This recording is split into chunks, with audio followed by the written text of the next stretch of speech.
Hello and welcome back to another episode of You Want to Do What. Today we've got Lewis Kemp on, and he's the CEO at Lightbulb Media. Hi, Lewis. Hi, Dan, you okay? Yeah, good, mate. Good. Glad to have you on. Excited to have the chat. We've been having quite a few people on in the world of marketing, and they offer some really great perspectives, I think, on one, how to get into the world of work, not just marketing. And also, it's just a fun industry and really cool, I think, and a big community on LinkedIn at the moment, right? Yeah, definitely. Seems to be something that people fell into and then fell in love with, and then it's very hard to leave now. It seems to be really popping off on LinkedIn in particular. Definitely. Should we jump straight in then? Do you want to tell everyone a bit about what you do?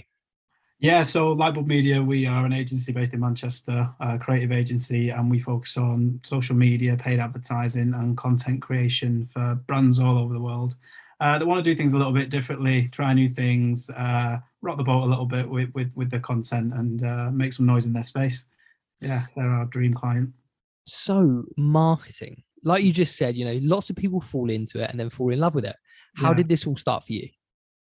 So my first ever like proper job, I remember scrolling, I think I was like 17, 18. I remember scrolling online and I found this thing that said, oh, field sales executive. So I thought, oh, it's got executive in the title. And it said, oh, you started at 11 o'clock. So I was like, fucking hell, this is great. Like, start at 11, but what they didn't tell you is essentially it's door knocking and you finish at 8 o'clock and you spend pretty much all that time traveling around council estates being told to F off progressively by families and chased by dogs, etc. So yeah, that's probably the first kind of real job. And to be fair, I wouldn't change it because it taught me a lot about rejection. But yeah, it's just not ideal. I knew I wasn't cut out for it, and I thought, why are we like throwing shit at the wall to see what sticks here and banging on 100 doors? There must be a better way. They told me that wasn't a winner's mentality, and let me go. Nice. Very cult like. Yeah, they all used to watch like Denzel Washington videos in the morning and like, huddle up together and start chanting, and I was like, get me out of here. um, but yeah, thankfully, like this was in kind of gap years as well. So I went from there into another company, a proper job in an office, and it was like email marketing and Mhm. telephone marketing. So you're still getting rejected, but you just weren't wet and cold. Uh, so that went okay for a little bit. And then this was when, I'm showing my age now, but this is when the fees were going up for university. So my mum told me in no uncertain terms that if you go into uni, go now. So I had to leave there and venture off to Loughborough, where I did sociology, which, I mean, I don't really remember much of the time at uni, to be honest with you. But I think I've kind of used a little bit of it um, in what we do now. Uh, my first role out of university, I remember a family friend of mine. He said, "Oh, you're into fitness and stuff, aren't you?" I said, "Yeah, of course." He said, "Well, I'm doing this nutrition brand for this American celebrity, and we need to launch his kind of UK range." So I was like, "Oh my god, this is amazing!" So went in there doing the comms. I thought, "Oh god, this is great," and flew the guy over, did all these sellout events, but this is another kind of steep lesson. I was trying to be a nice person, and I was like, look, I know the business isn't making any money right now, so yeah, if you just pay me once the events are done. Oh, Yeah, what an idiot. So yeah, the events happened, all sellouts, money came in, and I asked for what I was owed, and it was like, no. So I was like, all right, okay. Not really much you can do in that situation because yeah, there wasn't any contracts or anything. So I thought, yeah, I've done myself right over here. But a few £1,000 is a lot of money for someone coming out yeah. of One uni. awful person. Yeah, yeah. So I just thought like, just cut your ties and move on. But the thing I did take from it was the fact that I did realize that I'm quite good at marketing. So I thought, oh well, I'll go freelance for a little bit and see how that goes. And to be fair, it went well. Um, got a few clients, and I thought, yeah, this is ticking over nicely. But then I don't know, maybe it's the entrepreneur thing. I just got the itch of thinking like I want to grow, but I haven't got like the money to grow or the contacts to grow. So I thought, right, I need Mhm. somebody else. And then I came across this guy who he ran well, I think it was be classed as an agency, but they did kind of like they bought in data. They were doing a lot in like PPI and financial services and stuff like that, all that very dark and cold stuff. Mm. And he basically said, well, why don't I kind of envelop your business into mine? We'll have a more holistic approach with clients, and we can see how it goes. So yeah, we kind of merged businesses there, and then it was all right. I did that for like 18 months, I think, close to 2 years. He's a great guy, like unbelievable salesman. But then eventually, you just got like, I think I just got the itch again because it wasn't my business, and I remember being sat in meetings where I had to kind of smile and nod while somebody told me how to do my job that I had no idea how to do my job. And that pissed me off a bit. So I was like, but I couldn't say anything. Do you know what I mean? You've got to smile, nod, watch it fail, and then when they say, "Why did it fail?" you can say, "Well, I did tell you this," but you're banging your head against the brick wall there.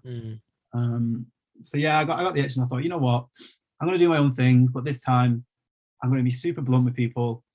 I'm just going to be like really honest, cut out all the schmoozing, all the overly salesy stuff, and just focus on like getting really good results and being brutally honest with people. If it doesn't work, my bad, back to the drawing board, go and get another job. And if it does work, then happy days. I mean, touch wood, it's been going okay so far, and a lot of the people that we work with now kind of find it a bit of a refreshing approach to the marketing industry for when people just say, look, this is a bit shit. This is a bit shit. This is where you need to be spending your energy. Because that was our market research. A lot of people said they tie you in for too long, they're too expensive, and they don't deliver on what they promise. So I thought, well, if we can flip those all on their head and kind of be the antithesis of it, hopefully it can work. And thankfully, I think it is working. I mean, I don't want to jinx anything, but we're doing okay. We're doing okay now. What an interesting journey to get to where you are now. There's quite a few up and downs in that, I think. Yeah, there's been a lot of expensive lessons learned, definitely. And this is probably why I'm finding grey hairs now when I'm 30 and not 50. But, it leads you to who you are now, doesn't it, I suppose? Definitely. So what's your take on university? I think I know what you're going to say, but what is your take on university? Do you think it has a place for all types of work? I think we talk about this quite a lot on the podcast. My co-host, who isn't here today, Tom, he's a mechanical engineer. So that is crucial to what he does. Yeah. And I think doctors and people like that. But for a lot of jobs, what do you think about university these days? Yeah, I think by and large it's a waste of time, particularly with the fees that they're charging now. I don't know how they got away with it during COVID of charging people that much money to send them PowerPoint slides. And it's very, very difficult in creative industries. I mean, look at marketing, for instance.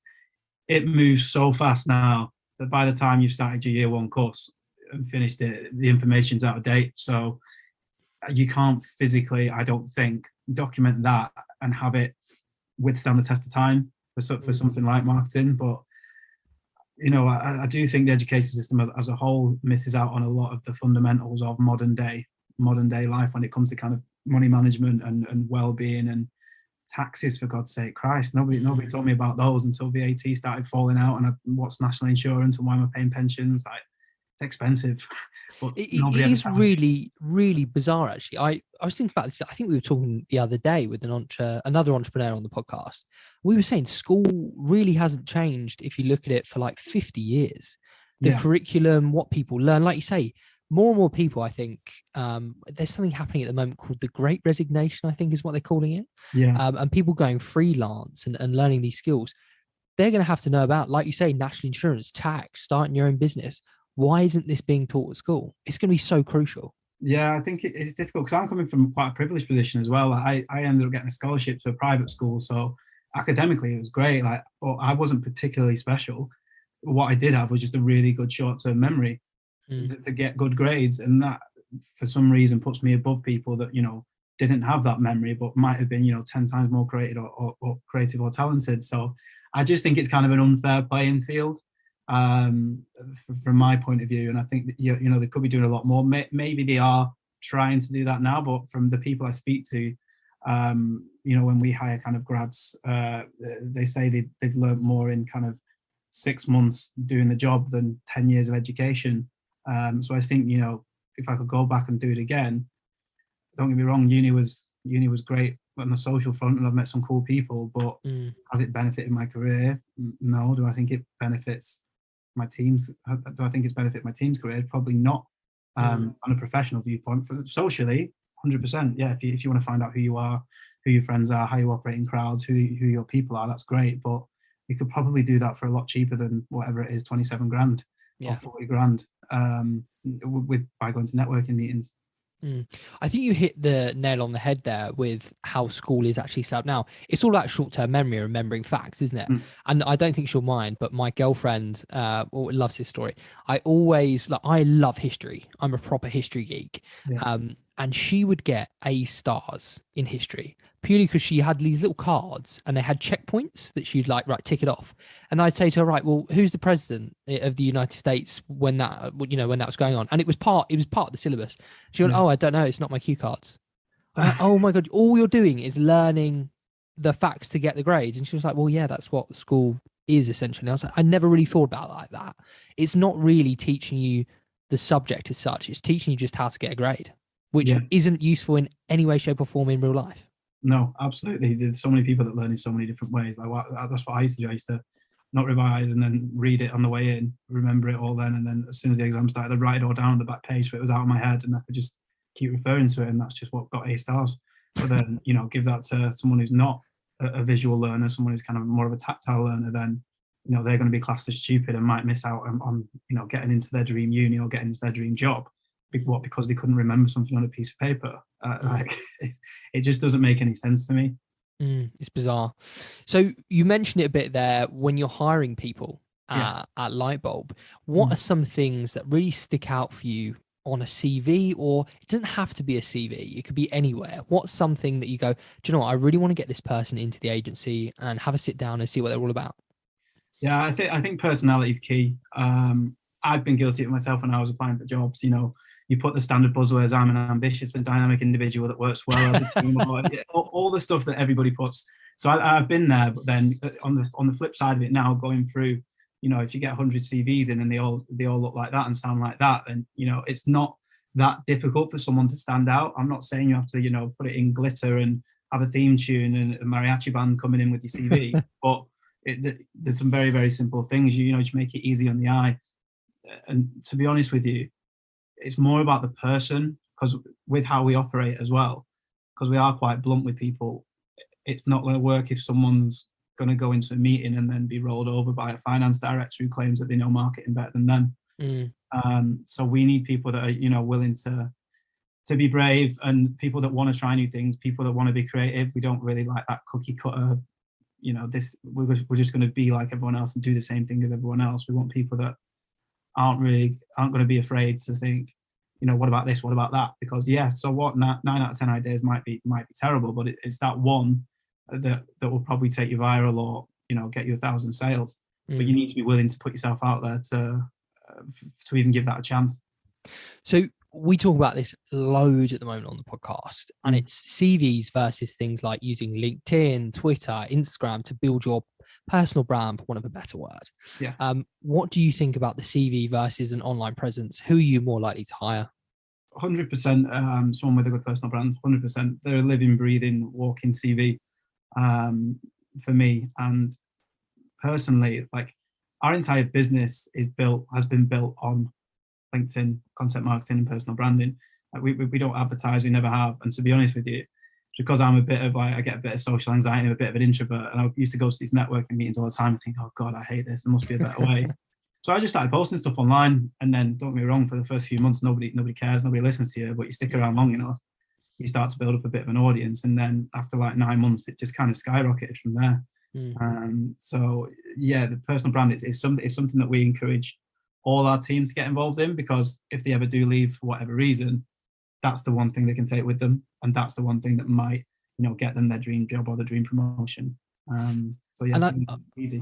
I think as well, a lot of entrepreneurs have been saying it not only benefits their employees, but it also benefits your business, right? If you've got a load of people who are active on these social medias and have their own personal brands, they bring their audiences into your business, which is just invaluable. Yeah, absolutely. I mean, we have quite a diverse team, and don't get me wrong, I'm a little bit of a divisive character, maybe, that some people might say that. I'm sure a lot of people do hate me. But we've also got, women of all ages and races and sexualities that are all going to resonate with completely different audiences.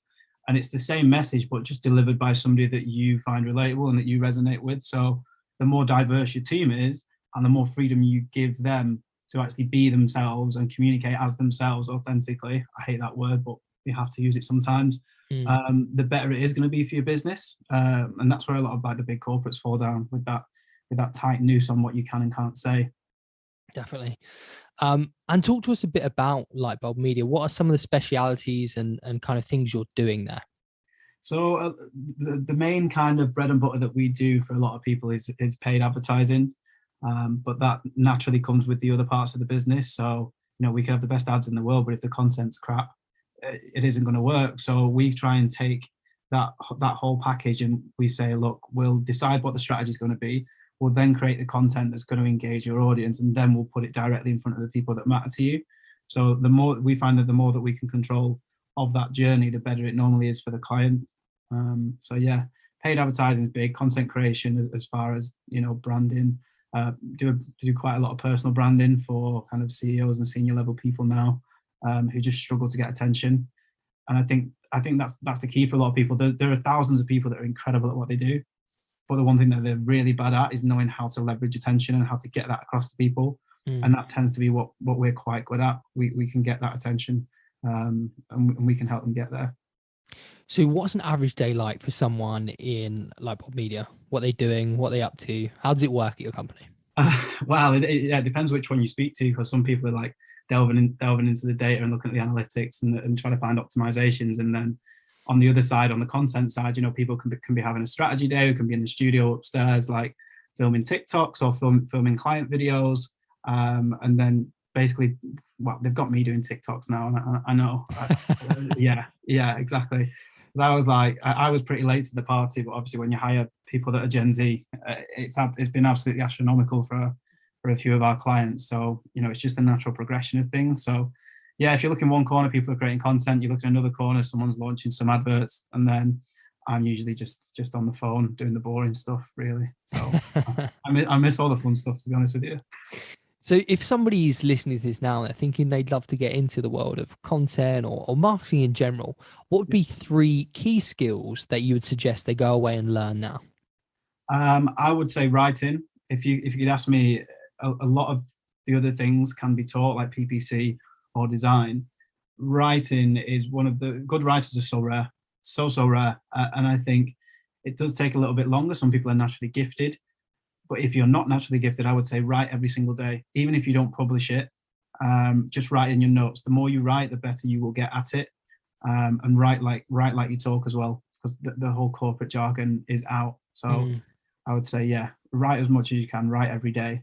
I would say LinkedIn as well. I would say put yourself out there. It's at the moment, it's completely leveled the playing field. Do you know what I mean? You can reach 1 million people just as easy as NatWest Bank can. There's nothing stopping the organic reach. Make the most of it while you can, because it will go the way of Facebook and Instagram, where they realize that they're giving you too much and then start making you pay to play. So you've got to utilize these platforms like LinkedIn and TikTok that have this amazing organic reach, because it doesn't cost you a penny. And I would say reach out to people as well. The marketing community is it's quite a supportive one. There's plenty of people. There's plenty of like mentoring schemes. There's plenty of communities online where you can get in there, just share best practice, pick up ideas. Don't be afraid of. I always say it's the kind of like rule of 3. I will always try and support people that are kind of just starting out and a little bit before my journey, because they'll be very appreciative of it. And then support people that are kind of your peers, that are on your level and about where you are, because then you'll be able to share the same problems. And kind of find best practice a lot easier. If someone else has made that mistake, then why am I going to do the exact same thing? And then for the ones at the top, which are where you want to be, they're the ones that tend to get a lot of eyeballs. They've been there and done that. And if you're seen to be kind of supporting them, people are very reciprocal by nature. So they will tend to support you back, and it could open some doors for some collabs, some massive opportunities. So yeah, don't be afraid to reach out to people as well. Great point. And for you, what do you think is the biggest positive you've taken personally out of working in marketing? I think it's probably, I used to think it was all about, quite cold and being data driven, which to a point, it is. But the actual real concept and the truth and the beauty of marketing now is that it's never really changed, because it is literally just understanding how people work. And if you understand how people behave, why they do the things that they do, and how you can potentially put yourself in the right places at the right time, I think it's simultaneously one of the most complex, but also one of the simplest industries. So that, some people are made for it, and then some people find their way into it and fall in love with it. But yeah, I think it's fun. Every day's different, and there's not many industries where you can say that. Definitely. And on the flip side of that, what's something that's maybe less favorable or negative about marketing? Well, we're also the only industry that everyone thinks they can do. Everyone's got a mate, stepson's dog, neighbor that plays around on Facebook, and then they wonder why they've lost all their money. So I think that's the frustrating thing. It's probably the lack of appreciation for what actually goes into it. Anyone can learn the theory. Anyone can watch a few YouTube vids and learn the acronyms and sound really good. But the real nature of marketers is when the shit hits the fan, what do you do then? How do you get around that? How do you mitigate those losses? And how do you find your way back into profit? And that's where kind of real marketers are made, it's when stuff goes wrong, not just learning theory, set it and forget it. So yeah, I think hopefully we're going to start getting a little bit more respect as an industry now that post-COVID we are an essential service now. If you don't exist online, you pretty much don't exist. That's interesting. I think you bring up a really interesting point there, because a lot of people see the sexy stuff of marketing, the really fun stuff, the content creation, and actually helping clients. But what people don't really talk about is the actual business of marketing itself. Being a business owner within marketing, that really rarely gets talked about. How do you actually make an agency profitable? Do you think that's something that needs to be addressed a bit more? I think so, yes. I think they genuinely think it's just people messing around in their bedroom and overcharging you. We often get told, oh, well, I'll do it myself, but I don't have the time. Well, no, you did try and do it yourself and it didn't work, which is exactly why you called us. So how about you just pay us and let us do what we need to do? Yeah.